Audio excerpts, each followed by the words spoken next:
Do you guys remember the golden year of 2007 where we had Halo 3, Battlefield, and Call of Duty all come out in the same year? And it was one of the most massive years for FPS games. And we thought in 2021, that's what we were getting when Halo Infinite, Battlefield 2042, and Call of Duty was announced for a 2021 release. And fans rejoiced, everyone compared it back to this golden era. And then these games actually got released. What am I talking about? Well, let's get into the video. I'm Kid Covert, you're the viewer, you already knew that, so let's get it started.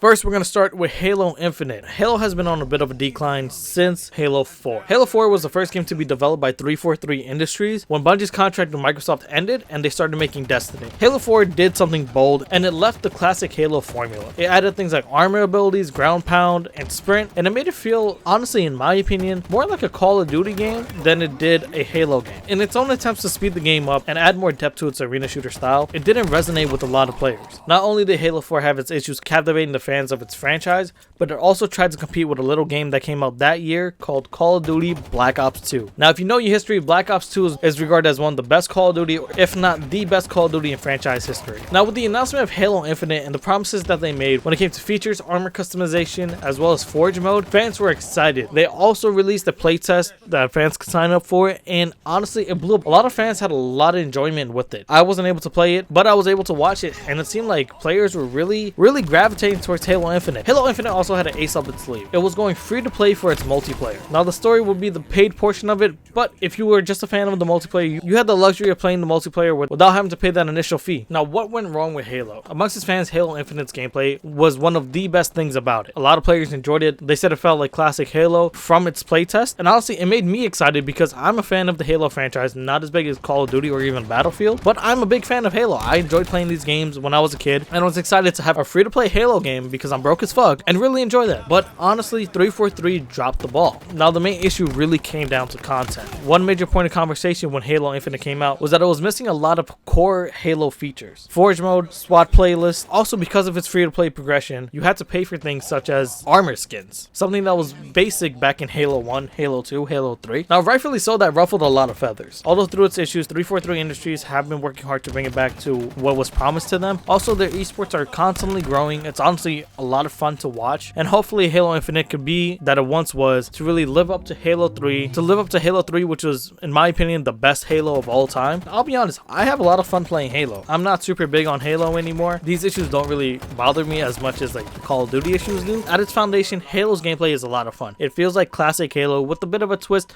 with some armor abilities as well as abilities that you could pick up, and including its classic abilities, for example, active camo. Who doesn't love them some active camo? Next up, we have Battlefield 2042. I was excited about this game. I was balls to the wall excited, especially after the announcement of Vanguard. I was not looking forward to another World War II Call of Duty game. If you've seen any of my videos, you know that that's one of the Call of Duty games that I've never bought. Actually, the only Call of Duty that I haven't bought. Moving forward, Battlefield 2042 had its classic gameplay. It really reminded you of Battlefield 4 and Battlefield 3 wrapped in this tight little bow. The trailer really had everybody going. The idea of 128 players on one map seemed crazy, and for those to be filled with pots, so there's always constant action. Knowing Battlefield's evolution on next-gen hardware and all these things just combined really seemed like it was going to win. Battlefield 2042 was definitely going to be the top FPS of the year, and then the beta happened. Now, the beta was a true beta, much like XDefiant was, but the issues were very apparent. Now, EA, when it comes to Battlefield, definitely known for launching these broken games. There were some changes to the Battlefield formula, like the class systems, there were operators, and it didn't really feel like a full successor to Battlefield 4 or Battlefield 3 the way that we thought it was going to be. You combine that with the buggy mess that it was in the beta, like there was a lot of issues with straight up hit detection, tick rate, so many problems that really occurred with this beta that you could tell if they wanted to hit their launch date, the game was going to be broken. And sure enough, when the game launched, the game was broken, and it took them at least a month to really fix it together to a playable state where you could somewhat enjoy the game. Now, it wasn't perfect, it wasn't what we were all hoping for when it came to how well the game was running, but the the very big things were fixed. But now I will say Battlefield 2042 really stepped its game up. They're doing a really big overhaul. There's been like an update like every week, and it's really changed. They changed their class systems. They're doing a lot of quality of life upgrades. I couldn't tell you exactly what these upgrades are, I'll be honest with you, but having played Battlefield 2042 when it first came out and for the first few months compared to playing Battlefield 2042 now, the game is night and day. It's honestly so much fun. I enjoy every minute I play that game. The game honestly runs so smooth for me. It's very satisfying to get a kill. Color palette, everything just works really well now. It does remind me a lot of Battlefield 4.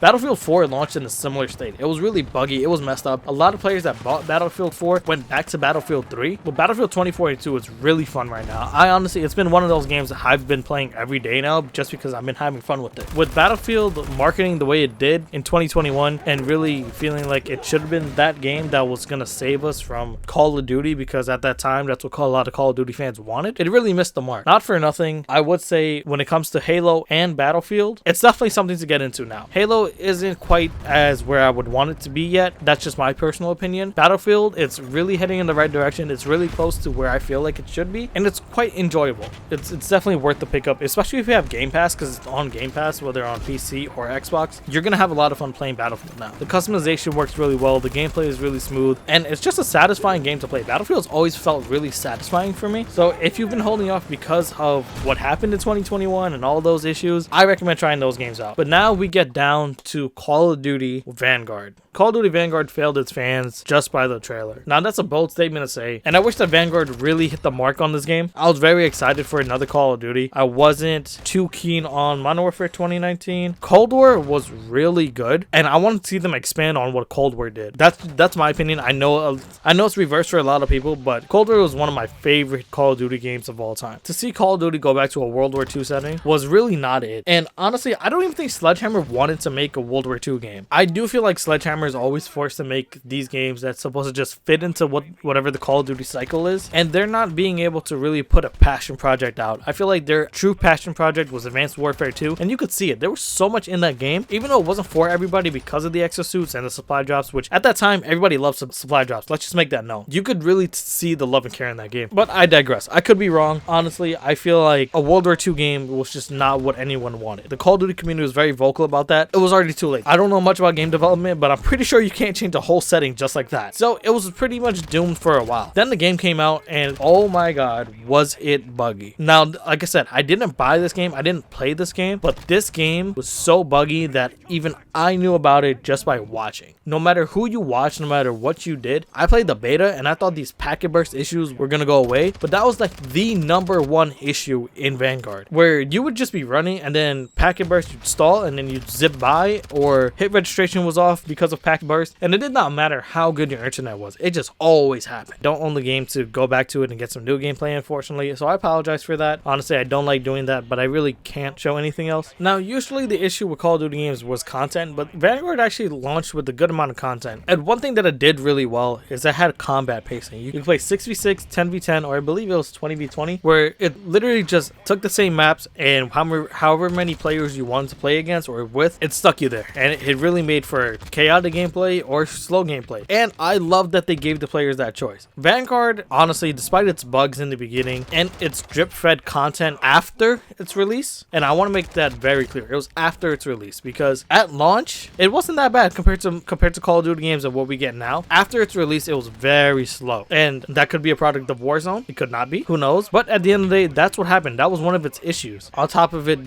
being buggy as hell at launch, it really just turned off a lot of people in the beginning. But Vanguard had a lot of good ideas, but one very, very big issue that a lot of players felt, they felt like it was just Modern Warfare 2019 with a World War II skin, which that did a number on players. People feel like they paid another $70 for a game that came out 2 years ago. And honestly, I played the free trials, I played the beta, and I see that a lot. I really agree with that statement because I felt like that during the beta. That's a lot why I didn't buy the game. Well, Call of Duty's on Modern Warfare 2 2022. The game is very divisive. There's a lot of people that love it. There's a lot of people that hate it. There's a lot of people that are indifferent. There's a lot of people that are sad about it.